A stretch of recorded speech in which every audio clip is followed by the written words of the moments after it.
आपने देखा होगा कि जैसे ही लोग 35-40 पार होते हैं तो हमने सुना है कि मिड लाइफ क्राइसिस आती है। उनमें चिड़चिड़ापन आने लगता है, उनमें एंग्जाइटी आने लगता है, उनमें डिप्रेशन आने लगता है, उनमें लोनलीनेस आने लगता है। तो क्या ऐसे रीजंस है मोस्टली साइकोलॉजिकली जो हमें मिड लाइफ क्राइसिस हम एक्सपीरियंस करते हैं? देखिए, जो सबसे पहला रीज़न मुझे लगता है वो है एंड ऑफ सोशल स्क्रिप्ट। अब मैं क्या कहना चाहता हूँ, जैसे जैसे हम बड़े होते हैं सोसाइटी हमें बता देती है हमें क्या करना है। हम 22 तक ट्रेडिशनल एजुकेशन लेते हैं, उसके बाद हम जॉब करते हैं। जॉब में मोस्टली लोग एमबीए कर लेते हैं, फिर स्लोली स्लोली उनका प्रमोशन होता है। फिर 28 तक आते आते उनकी शादी हो जाती है। 30 तक वो बच्चा कर लेते हैं, 32 तक और एक बच्चा हो जाता है, 34 तक होम लोन ले लेते हैं, 35-36 तक जो भी ये सोशल स्क्रिप्ट है, ये जो सोसाइटी ने स्क्रिप्ट बताया है, इसका क्लाइमैक्स आ जाता है। आपने घर ले लिया, शादी कर ली, बच्चा कर लिया, जो भी कुछ आपको करना था आपने कर लिया। आपको आगे का पता नहीं क्या करना है। ठीक है, आगे सोसाइटी ने नहीं बताया है, सोसाइटी ने बस बोला है कि इतना कर लो, बस आप सेटल हो गए।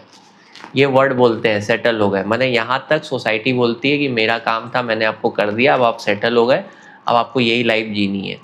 जैसे ही 36 के बाद क्या करना है ये सोसाइटी आपको नहीं बताती, और आपका लाइफ में आगे का डायरेक्शन आपको दिखता नहीं। तो स्लोली स्लोली आपके अंदर डिप्रेशन, एंग्जाइटी, आगे क्या करना है, करियर में क्या करना है, कुछ पता नहीं है ना, क्योंकि बचपन से हमने हमने अपना दिमाग तो लगाया ही नहीं। अगर हमने अपना दिमाग लगाया होता बचपन से तो हम आगे 35 के बाद क्या करना है वो भी हम फिगर आउट करते। टिल 35 तक तो सोसाइटी ने सब बता ही दिया है आपको क्या करना है, उसके आगे का स्क्रिप्ट तो है ही नहीं। तो आपने अपना ब्रेन तो कभी यूज़ किया ही नहीं, अब जाके एक झटका लगता है। ठीक है, तो सोशल स्क्रिप्ट जो है वो एंड हो जाती है। अब आपको अपना दिमाग लगाना है जो इतने सालों तक लगाया ही नहीं था आपने। अब आपको फिगर आउट करना है आगे क्या करना है। तो यहाँ पे आके एक झटका लगता है। सेकंड जो मेन रीज़न है वो है लॉट ऑफ सोशल रिस्पॉन्सिबिलिटीज़। देखिए, 26-27 तक ये लड़का यंग होता है, मस्त करता है, या लड़की अकेली रह रही होती है। 35 तक आते आते वो ये हस्बैंड वाइफ हो जाएंगे, फिर आप पेरेंट्स हो जाते हैं, फिर आपके यहाँ इन लॉज आ जाते हैं, फिर आपके पेरेंट्स की भी एज हो रहे हैं। तो आपका लाइफ जो 26-27 तक आपके अराउंड ही रिवॉल्व करता था, अब उसमें इतने सोशल रिस्पॉन्सिबिलिटीज़ आ जाते हैं। आपका ब्रेन का बहुत सारा एनर्जी ये सब रिजॉल्व करने में चला जाता है। जो आपके ये जो इन लॉज हो गए, चिल्ड्रन हो गए, सब जितने भी सोशल रिलेशनशिप आपने बिल्ड किए लास्ट 10 ईयर्स में। एक्चुअली जब आप पैदा होते हो आपका सिर्फ पेरेंट्स होता है या फिर ब्रदर सिस्टर्स होता है, इतने रिलेशनशिप होते हैं। लेकिन 26 to 36 में तो आप मल्टीपल रिलेशनशिप बना लेते हो। आपके जीवन में हस्बैंड या वाइफ आ जाती है, चिल्ड्रंस आ जाते हैं, इन लॉज आ जाते हैं, फ्रेंड्स आ जाते हैं। तो आपके जीवन में इतने लोग आ जाते हैं, तो आपका ब्रेन का एनर्जी ये सब लोग भी खाने लगते हैं। ठीक है, तो आपका ऊपर आपको साइकोलॉजिकली लगता है एक बोझा आ गया आपके ऊपर। तो वो हो गया लॉट ऑफ सोशल रिस्पॉन्सिबिलिटीज़। ये ऐसे ही सोचिए, एक लड़का अकेला या एक लड़की अकेली जा रही थी, उसके ऊपर 500 किलो का बोझा रख दिया, तो उसकी लाइफ क्या होएगी। तो यही होता है, 35-36 तक आते आते आपके कंधे के ऊपर सामाजिक जिम्मेदारी भर के आ जाती है और आप उसके तले दब जाते हो। फिर आपको पता नहीं आगे क्या करना है। ठीक है, तीसरा होता है कि lack of novelty in life. देखिए, हम ह्यूमंस को नॉवेल्टी पसंद है। हम अगर एक ही चीज़ लंबे समय तक करेंगे तो बोरिंगनेस आ ही जाता है। आप कोई भी चीज़ देख लीजिए, आपको शुरू में 1-2 साल अच्छा लगेगा, क्योंकि क्या होता है ना, जब हम नई चीज़ सीखते हैं तो हमारा ब्रेन डोपामिन रिलीज़ करता है। डोपामिन क्या होता है, ड्रग्स की तरह होता है। ठीक है, तो अब उसके बाद अगर वो नहीं रिलीज़ होगा तो लाइफ में बोरिंगनेस आने लगेगा, इसीलिए हमारे ब्रेन को नोवेल्टी पसंद है।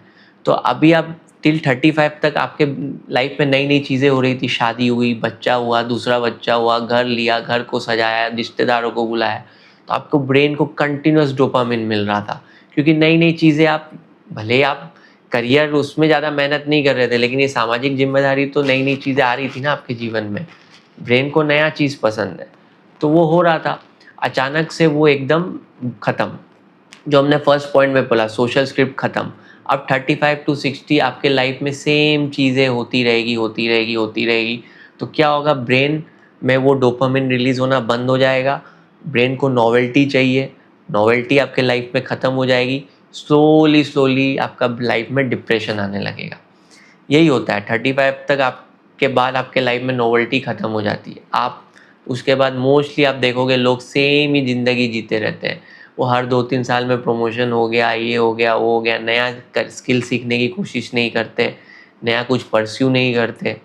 तो वही जीवन उनका, फैमिली जो है, बीवी बच्चा और 4-5 दोस्त के अराउंड ही ज़िंदगी रिवॉल्व कर जाती है। ठीक है, ये मेरा तीसरा पॉइंट हो गया। चौथा पॉइंट जो होता है, फर्स्ट ग्लिम्पसेस ऑफ एजिंग।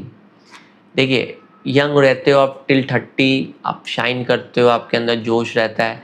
35 तक आते आते आपको एजिंग के ग्लिम्पसेस नज़र आने लगते हैं, आपके हेयर ग्रे होने लगते हैं, बॉडी में वो एनर्जी नहीं रहती जो पहले थी, स्लोली आपको लग रहा है कि मैं एज कर रहा हूँ। तो जैसे ही आपको एजिंग दिखता है, आपको लगता है यार मेरी तो 35-36 साल ज़िंदगी के निकल गए, अब मेरे पास और 50% मेरी लाइफ चली गई, अब बस 50% बची है। तो आपको अंदर अचानक से एक फीलिंग आती है कि अब मेरे पास टाइम कम बचा है। ठीक है, तो वो एक अलग से एक मिड लाइफ क्राइसिस को इग्नाइट कर देता है, क्योंकि 35 में आपको, आप देखोगे मोस्टली लोगों को फिटनेस का प्रॉब्लम, हल्के हल्के डिजीजेज आने लगते हैं, या एक बार कोई बीमार पड़ गया, मेडिसिन स्टार्ट होते हैं। तो इसी दौरान आपको कुछ ना कुछ होता है, और जैसे ही वो हिट करता है आपको लगता है अरे मेरी लाइफ तो कंप्लीट हो रही है, अभी मेरे पास बचे ही दिन कितने हैं। तो अचानक से आपके अंदर एक एंग्जाइटी आती है कि यार मुझे कुछ करना है, टाइम कम है, और वही मिड लाइफ क्राइसिस को ट्रिगर करता है। ठीक है, पांचवा और आखिरी पॉइंट है कि you understand the reality of life. जब आप यंग होते हो आपको बहुत सारी चीज़ें लाइफ के बारे में पता नहीं होती है। ठीक है, जैसे जैसे आप एज करते जाते हो, आपकी मैच्योरिटी आती है, आपको रियलिटी लाइफ की पता चलने लगती है कि लाइफ बहुत टफ है। सक्सेस अचीव करना लाइफ में 1-5% लोग ही कर सकते हैं, बाकी लोग सक्सेस अचीव नहीं कर सकते।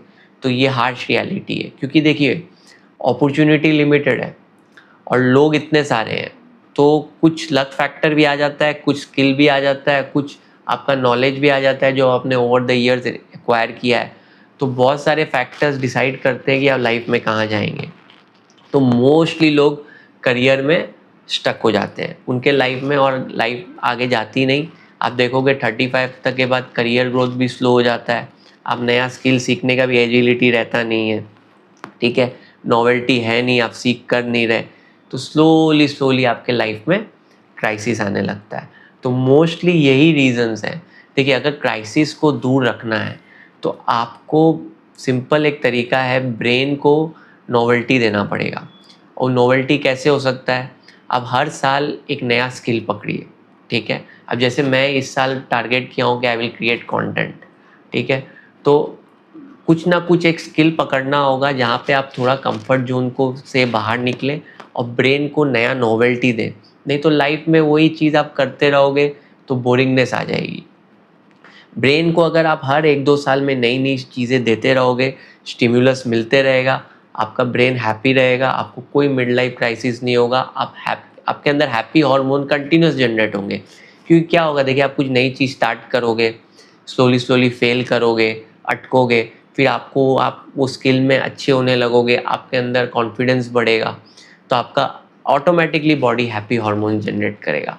तो आपको लाइफ लॉन्ग लर्नर रहना है, आपको बोरिंगनेस लाइफ में आने नहीं देनी है। हर एक साल कोई एक स्किल पकड़िए, उस स्किल में बेटर होते रहिए और उस स्किल को क्राफ्ट करते रहिए। जैसे आपको लगे कि अब बोरिंगनेस आ रही है, इसका मतलब उस स्किल में नया कुछ नहीं है, फिर दूसरा स्किल पकड़िए।